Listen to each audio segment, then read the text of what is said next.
안녕하십니까. 기독교 윤리학의 6번째 강의를 드리겠습니다.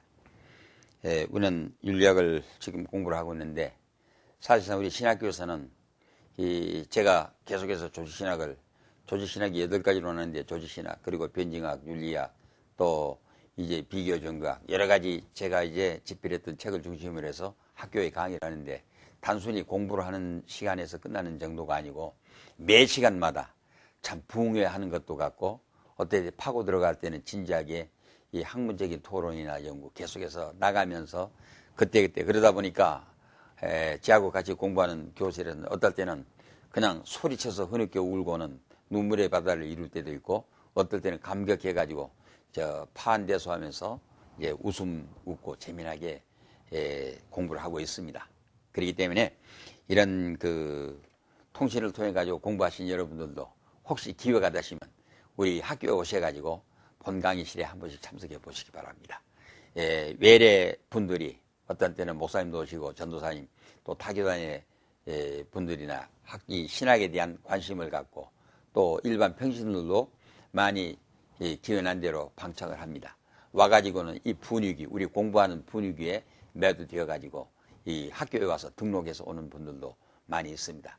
그렇게 하다 보니까 우리가 1년에 한 600명 내외의 학생들을 졸업을 시켜서 내보내고 있는데, 이만큼 우리나라에서 지금 우리 신학교는 아주 대표적으로 활기차게 잘 되어나가는 첫 번째 가는 학교라고 이렇게 잡아할 수 있습니다. 이 같은 방법을 해서 앞으로 우리 신학교는 분명히 우리 한국의 장로교를 대표할 수 있는 교단으로 발전할 수 있었고, 나아가서는 한국의 신학의 정착, 이 정립과 나아가서는 세계 3의 선교의 요람으로서의 분명히 사명을 수행할 수 있으리라고 생각하고, 여러분들도 함께 동참해서 우리 동지된 것을 감사하게 생각하면서 여러분들이 이 시간 강의를 통해 가지고 긴장하는 것보다는 훨씬 더 자유롭게, 모르는 것은 뒤로 밀어가지고 또 계속 연구하시고 이렇게 해나가시기 바랍니다. 그래, 오늘 6번째 강의에서는 기독교 윤리학의 내용을 연장 계속해서 말씀을 드려야겠는데, 이 시간에는 기독교 윤리학의 무조건적인 절대주의에 대해서 말씀을 좀 드려야겠습니다. 그러면 여태까지 제가 얘기했던 대로 소위 unconditional 이 absolutism입니다. 그래, 절대주의. 그렇게 되면 무조건적인 절대주의입니다. 이것이 제가 아까 전에 얘기한 대로 우리 윤리학이라고 하는 것은, 윤리라고 하는 것은 상대적이고 사람끼리의 관계이기 때문에 이거는 상대적인 의미에서 가변적, 이렇게, 그래서 상황적으로 상대적으로 이렇게 해서 바꿔가면서 둘 수 있다고 하는 그런 의미가 아니겠습니까? 그럼에도 불구하고 기독교 윤리학은 이 무조건적인 절대주의를 전제로 하고 들어갑니다. 예? 이 무조건적인 절대주의라고 하는 것이 가능한가 하는 이 말입니다. 그러나 여기 무조건적인 절대주의에 대한 3가지 해석 방법이 있습니다. 그렇기 때문에 제가 이 기독교 윤리학에서는 이것을 빼놓을 수가 없기 때문에 좀 어렵고 딱딱한 난이도가 높은 것이지만은 여러분과 함께 생각을 해봐야 할 필요를 느낍니다. 그래서 첫째는 기독교 윤리학에서 절대주의, 소위 absolutism이죠. 이 절대주의는 인간을 초원적인 존재로 본다거나 완전한 선이나 완전한 성의 가능성에서가 아니라 하나님의 존재와 형성의 절대성을 믿는 믿음의 기준에서 출발한다. 이걸 우리가 전제로 해서 알아야 합니다. 즉, 내가 완벽해서가 아니라 하나님을 향한 믿음의 완전함에 대한 소망이요, 완전함에 대한 기대요, 완전함에 대한 이상이라 그 말입니다. 다시 말씀드리면 우리가 정통 보수주의를 주장한다 해가지고 다른 교단이나 다른 교회를 비판하고 욕하고 그건 아니다고 부정하는 것이 아닙니다. 우리가 보수주의를 지향한다는 건 좀 더 하나님의 말씀인 하나님의 뜻에, 즉 성경 교회에 더 가깝게 가자는 그것이지, 저것은 아니고 이것만이 옳다, 그것도 아닙니다. 그렇기 때문에 우리가 보수주의를 지향한다 해도 이 점에 대해서는 오해 없으시기 바랍니다. 이제 성 어거스틴은 거짓말에 반대하라는 책을 썼는데, 거기에 이 무조건적인 절대주의에 대해서 자세하게 설명을 해주고 있습니다. 그런데 그 대답이 간단하게 나와 있는 걸 보았습니다. 뭔가 하게 되면 하나님을 사랑해야 하며 하나님께서 원하는 대로 행해야 한다. 바로 이런 의미에서 절대주의를 지향하는 이 절대적인 것을 얘기를 하고 있습니다. 그러나 이거는 절대주의라고 하는 것은 내가 주장하는 그것이 절대적이고 내가 행하는 행동이 절대가 아닙니다. 하나님을 향하는 그 믿음, 하나님을 사랑해야 하는 마음, 그 원이 절대적이라 그 말이고 하나님의 기준이 절대적이라 이런 의미에서 우리가 해석하면 되겠습니다. 그래서 어거스틴은 상황적인 것에 반대해서 진실을 말하는 것은 절대 진리의 요구이기 때문에 어떠한 경우에도 절대적인 것을 파괴할 수는 없다고 이렇게 얘기를 하고 있습니다. 그러면 여기서 이렇게 말하고 있는 그 절대적 기준이 뭐냐? 하나님이고 하나님 자신에게만 존중 있는 것이고, 그렇기 때문에 우리가 이 절대의 사상에 대해서, 의식에 대해서 믿음으로 접해서 하나님에 의해서 달려가는 그 나의 간절한 마음이요 나의 행동일 뿐이 내가 완벽하고 내가 하는 것이 가장 옳다 이런 의미가 아니라는 것을 우리는 알고 들어가야 합니다. 그래서 우리가 무조건적인 절대주의를 주장한다 하는 이 자체가 원리는 맞지만은 행동 방식에까지 내가 이제 절대 완전을 주장한 것은 아니라는 것을 우리가 이해하고 들어가야 합니다. 그 다음에 인간들의 참말과 거짓말은 그 나타난 표현상의 기준에서가 아니라 하나님을 향한 그의 마음의 기준을 세우고 있느냐 하는 데서 알아야 한다 그 말입니다. 그러니까 우리가 참 그래요. 저는 그 예수 믿는 사람들 상대하게 되면 요즘에 우리 한국 나라에 부흥의 바람이 한참 일어날 때 의뢰의 대답하는 소리가 뭐 전화만 해도 할렐루야, 예, 또 아멘, 주여 많이 그래요. 근데 그게 좋습니다. 참 우리가 성경에서 나온 거룩한 용어의 하나이기 때문에 할렐루야 좋습니다. 아멘 좋습니다. 주여 좋습니다. 근데 저는 늘 무서움을 느낍니다. 왜 그러냐?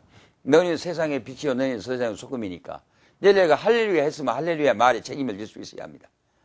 내가 이제 아멘 해서 아멘 책임을 질 수 있어야. 내가 주여 했으면은 그냥 입으로 주여한 거기서 끝나는 것이 아니고 할렐루야에서 끝나는 것이 아니고 내가 할렐루야 하는 것만큼 나의 행위를 통해서 하나님 앞에 영광으로 돌릴 수 있도록 가져야 합니다. 그런데 입으로는 할렐루야 해놓고 실망을 줬을 때 오히려 하나님께까지 욕을 돌립니다. 그런 거로 로마서 2장 24절의 말씀 그렇게 하셨습니다. 그런 거로 하나님의 이름이 이방인 중에서 너로 인하여 모독을 받는도다 이렇게 말씀하고 있습니다. 그렇기 때문에 우리가 하나님의 말씀을 깊이 들어가면 들어갈수록 항상 두렵고 떨리는 마음, 우리가 그래서 어떤 성경적 용어를 쓴다 할지라도 조심스럽게 다가가서 쓸 줄을 알아야 한다 이 말입니다. 기독교 윤리는 하나님을 향하고 있는 한 절대 진리로 자리하고 있습니다. 이것이 무조건적인 절대주의에 대한 첫 번째 해석입니다. 그 다음에 기독교 윤리학의 상충적인 절대주의입니다. 첫 번째가 이제 무조건적인 절대주의지만 두 번째는 상충적인 절대주의. 절대주의는 절대주의인데 이것을 절대라고는 말 해석이 어려우니까 상충적인 의미에서 상충적 절대주의로 해석을 하는데, 이거는 대부분의 복음주의자들은 일반적으로 절대주의 형태를 고수해 온 것은 사실입니다. 상황주의에 비해서 하나님 안에서 도덕적 절대를 주장했습니다. 그러나 이 도덕적 절대를 주장한다는 자체가 완벽에 이를 수 있느냐? 없습니다. 그래서 여기 절대주의를 설명하는 데 있어서 세 가지 해결 방법을 제시하고 있는 걸 볼 수가 있습니다. 거기에 첫째는 위에서 말한 무조건적인 절대주의, 상충적인 절대주의, 또 그 다음에 차등적인 절대주의, 세 가지로 분류를 해놓고 해석을 합니다. 그래서 여기에서 이 상충적인 절대주의라고 한 그것이 절대주의는 절대주의인데 그냥 단순히 절대주의 그렇게 되면은 이게 어려우니까 이걸 해석의 방법을 놓고 나서는 어떻게 했는가 하게 되면은 무조건적인 절대주의, 또 상충적인 절대주의, 차등적인 절대주의 이렇게 해가지고 분류를 했다 그 말입니다. 분류를 해서 이 무조건적인 절대주의는 무조건 이제 순종하고 따라야 한다 그런 의미. 그러나 이제 이 상충적인 절대주의라는 것은 사람은 상황에 따라서 늘 이 옳지 못하고 할 때가 있지 않습니까? 그러니까 이거는 소위 차선책, 최선을 못하면 차선 택해야 한다 그 말입니다. 그러나 사실 성경에서 구하고 있는 것은 차선이라는 건 없습니다. 최선을 다하는 것입니다. 저는 후배들에게 글을 써줄 때 그런 말을 많이 합니다. 최고는 못해도 좋다. 그러나 최선을 다해라 그 말입니다. 예? 최고라는 건 비고요급입니다. 그러나 최선이라는 건 절대입니다. 나는 최고의 사람은 못 될지라도 최선의 사람이 되라 그 말입니다. 그 결론의 가치는 하나님만이 가질 수 있는, 판단할 수 있는 것입니다. 나는 공부하는 학생들에게도 그렇게 말합니다. 최고에서 1등은 못 될지라도 최선을 다하는 사람 되면 그 사람이 성공한다고 그런 얘기를 합니다. 바로 여기에서 우리가 소위 차선책을 택하는 의미에서 상충적 절대주의라 이런 해석을 한다는 말이겠습니다. 그 다음 세 번째 차등적인 절대주의라는 것은 도덕적인 모순입니다. 이거는 차등적인 이제 절대주의를 제가 이 시간에 좀 구체적으로 설명해 줄 테니까 차등적인 절대주의 이걸 우리가 좀 생각을 해봐야 합니다. 전체적인 윤리적 상대주의는 복음주의에 대한 이 대안이 아니라 하나님의 성격은 불변적이며 하나님 율법 그 신의 근본 본성을 반영하는 것으로 이렇게 이해하고 있습니다. 그래 윤리적인 절대주의 견해를 중에서 복음주의자들은 무조건적인 절대주의, 상충적인 절대주의, 차등적인 절대주의 중의 하나를 선택해야 한다는 것을 요구받고 있습니다. 그럼 우리 간추려서 무조건적인 절대주의를 선택한 사람들은 제세례파, 소위 제세례파의 전통과 관련이 여기에 다분히 좀 끼어있지 않는가 이렇게 이해될 수가 있습니다. 그 다음에 상충적인 절대주의는 루터파의 전통 이렇게 풀이할 수 있겠습니다. 그런데 차등적인 절대주의는 칼빈파의 전통과 관련되어 있는 것으로 이해되어 있는데 그럼 이 시간에 차등적인 절대주의라는 걸 얘기를 할 때에 이 말은 무슨 말이냐? 여기에서 어거스틴의 입장과 같아서 더 높은 선을 구하는 최선책이라 그 말입니다. 그럼 우리들에게 하나, 둘, 세 개 있다 그러면 어느 것이 하나님께 더 가까이 갈 수 있는 옳은 일이야 이것입니다.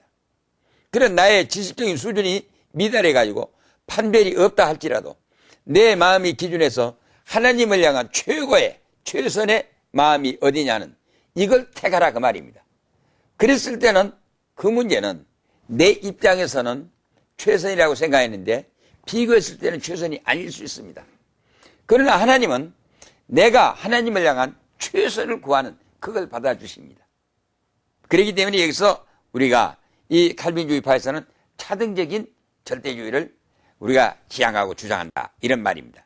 그러면 차등주의, 절대주의 정서적 근거 세 가지를 우리가 볼 수가 있는데 첫째는 보다 높은 수준과 낮은 수준의 도덕 법칙이 있다. 바로 이 말이 있습니다. 우리가 볼 때는 보다 더 높은 수준이 있고 낮은 수준이 있습니다. 그러니까 이제 얘기했던 대로 무엇이 더 좋고 우리가 비교할 때는 더 좋고 덜 좋고 덜 좋고 이렇게 구분이 되어 있습니다. 이건 비교했을 때 이야기입니다. 그러나 그럼 여기서 보아야겠습니다.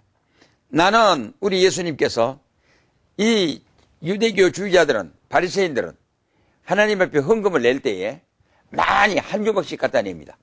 그러니까 와 그래요. 그런데 예수님은 그것을 보시고 무감각하게 계시다가 어떤 여인이 호주머니를 딱 뒤집어져 가지고 자기에게 엽전 2푼밖에 없는데 그걸 몽땅 갖다 털어서 딱 바친 것을 보고 그 여자의 손목을 붙들고 여자야 네가 제일 많이 했다고 이렇게 얘기했습니다. 그럼 이제 여기서 우리 해석해 봐야 합니다. 다른 사람이 볼 때는 많이 낸 사람이 많이 낸 것이에요. 그러나 하나님의 입장에서 볼 때는 그 2푼밖에 없는 그 여자가 자기 호주머니에 있는 걸 전체를 털어서 다 바쳤으니까 하나님이 보시기에는 2푼 낸 여자가 많이 낸 사람들보다도 더 많이 냈다 이 말입니다. 이런 의미에서 자기의 최선입니다. 이거 차등적 절대주의의 이 단면이 하나인 것입니다. 그러니까 우리는 공부를 못하면 못한 대로, 작으면 작은 대로, 많이 못 가져서 못 가진 대로 우리가 하나님 앞에 최선을 바쳐서 드리기 위해서 하는 이것을 이제 이야기하는 뜻인 것입니다. 그 다음에 불가피한 도덕적 갈등이 존재한다는 걸 우리가 전제로 합니다. 네. 항상 우리 사람은 사람이기 때문에 내가 하고 싶어하는 욕망의 마음은 하나님 앞에 최선을 바쳐드리고 싶습니다. 그렇지만 우리 사람은 거기에 늘 미치지 못합니다. 그러나 우리가 마음에 늘 하나님을 향해서 최선을 바치려고 하는 마음가짐, 노력, 이것이 우리에게는 절대적으로 요구된다 하는 말인 것입니다. 그 다음에는 죄책도 불가피한 것에 대해서는 전가되지 않는다. 이 말 우리 안에 죄에 대한 책임이 어떤 경우가 됐든지 누구에게든지 전가돼서 바꿔서 남에게로 이전돼서 전해서 넘어갈 수가 없는 것이다 하는 이 문제입니다. 그 다음에 이제 넘어가서 기독교 윤리의 실제를 사실 이걸 이제 6강과 합해갖고 7강에 넘어가면서 계속 드려야겠는데 제가 이제 이걸 계속해서 말씀을 드려야겠습니다. 우리 기독교 윤리의 실제, 그러면 실질적인 이 상황에 대한 내용의 문제들 우리가 어떻게 접해 나가야 할 것인가 아주 중대한 문제입니다. 그래서 우리 기독교 윤리는 하나님을 향한 절대 기준과 성경교회라는 진리에다가 뿌리를 받고 있어서 어떤 데는 현실과 논리 사이에서 많은 갈등을 일으키는 경우들이 많이 있습니다. 이렇게 할 것인지 저렇게 할 것인지. 요즘에 우리가 보게 되면은 그래요. 이 어떤 예수를 믿는 소위 기독교라고 하는 그 파에서 여호와의 증인입니까? 국가의 국민의 의무 안 하기 위해 집중훈련 반대한다 해가지고 우리는 전쟁 살인무기라 해가지고 총을 들지를 않습니다. 그래가지고 그 사람들은 무엇을 말합니까? 위생병으로 보내달라, 뭐 해달라 이런 이야기를. 그래가지고 심지어는 감옥에 가가지고도 그래서 그건 양심. 그래 양심의 자유.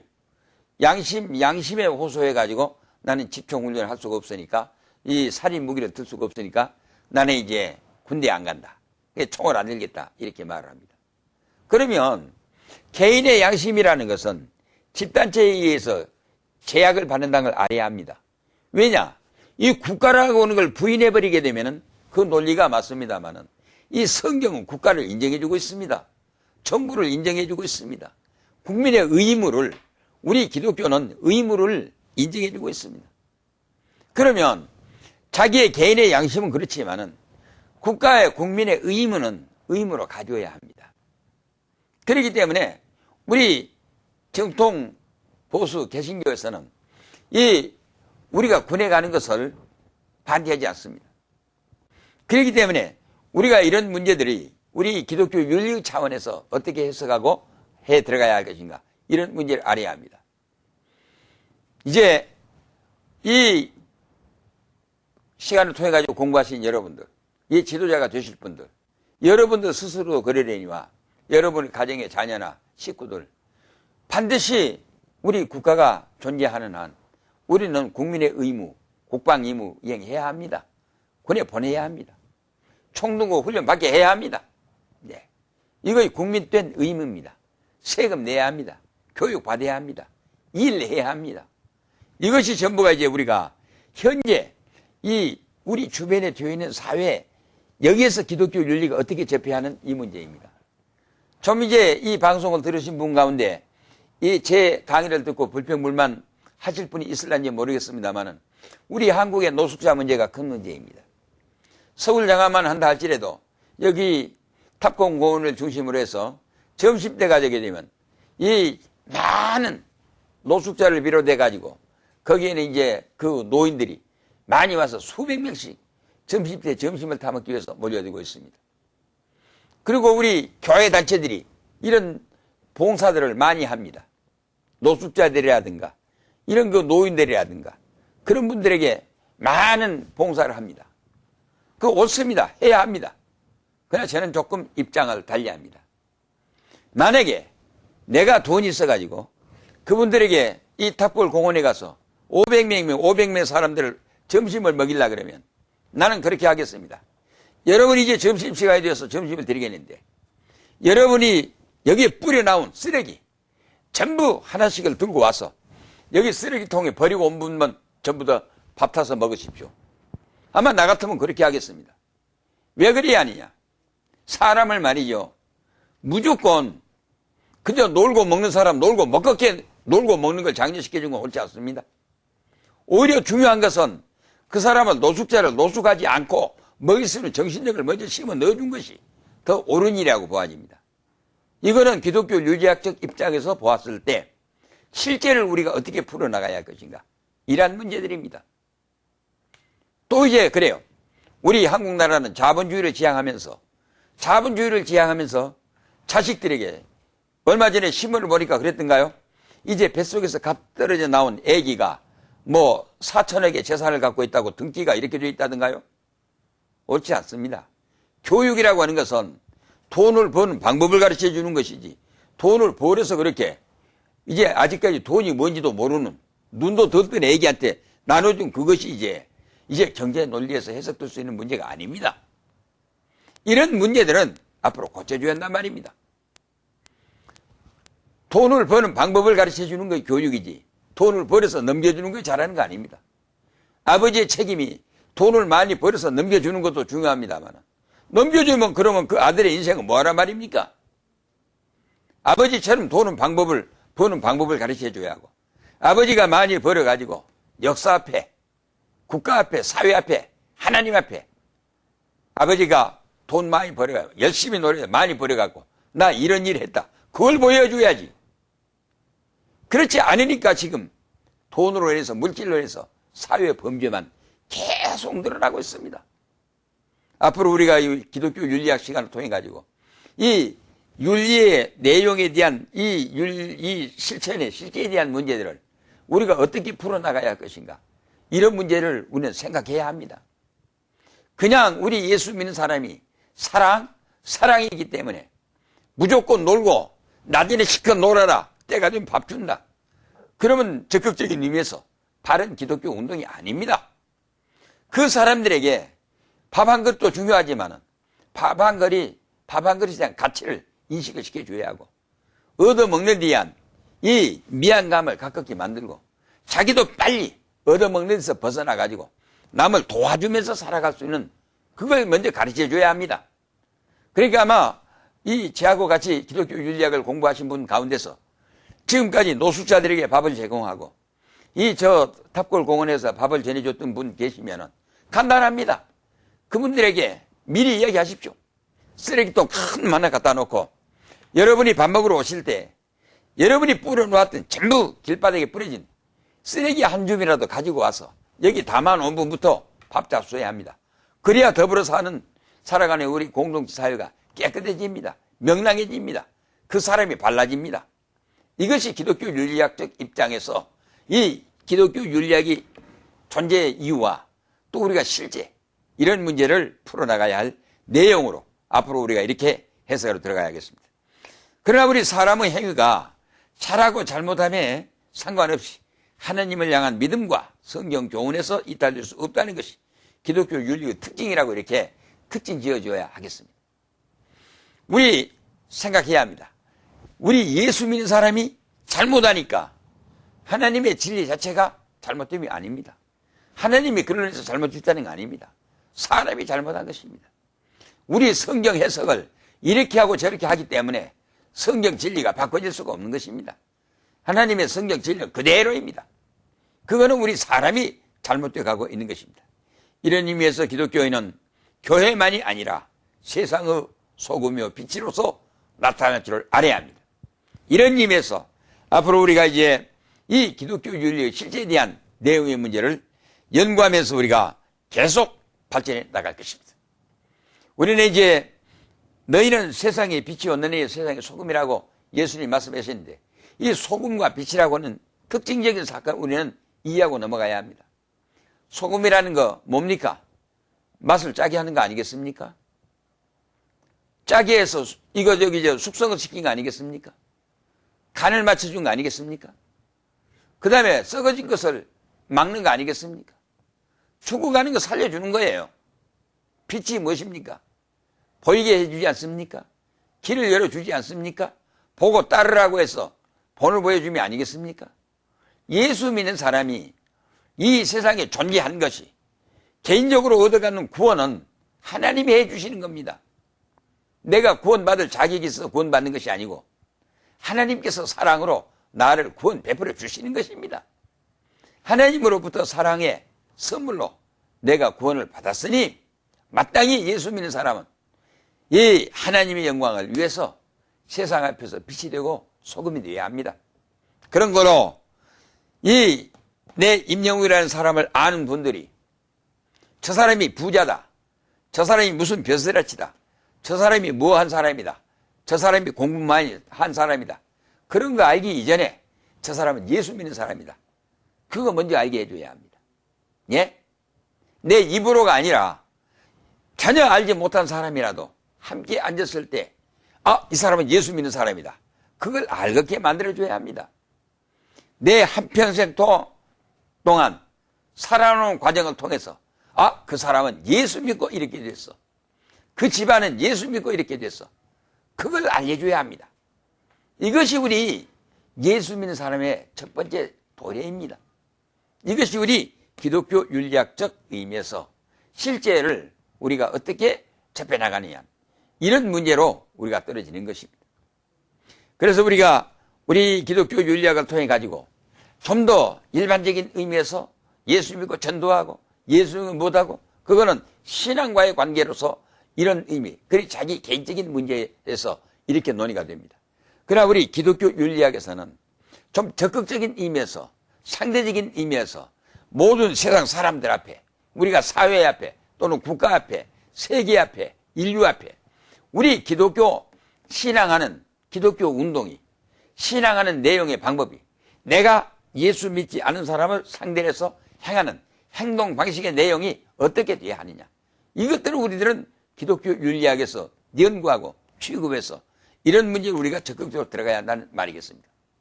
저는 정말 우리 한국에서 기독교 운동이 새롭게 일어나기를 간절히 바라는 마음 간절합니다. 지금까지 우리가 늘 아쉬운 것이 예배당 안에 가서 하나님 앞에 예배드릴 때는 찬송 부르고 기도하고 열심입니다. 헌금도 잘하고 열심입니다. 그러나 이 교회 안에서 예배당 안에서 기독교 신앙과 바깥에 나가서는 영 달라버립니다. 그게 잘못됐다 그 말입니다. 우리 기독교 운동은 안에서나 밖에서나 신앙의 문제는 하나님과의 관계요. 윤리적인 문제는 사람과의 관계, 사회와의 관계입니다. 이 하나님과의 관계가 철저했으면 사람과의 관계, 사회와의 관계도 철저해서 국가적인 관계도 철저해서 기독교인이 있음에 세상의 소금이요 빛이요. 바로 거기에서 그리스도의 이름이 높이 존경을 받아야 하겠다 하는 이런 의미에서 이 시간 강의 마쳐드립니다. 감사합니다.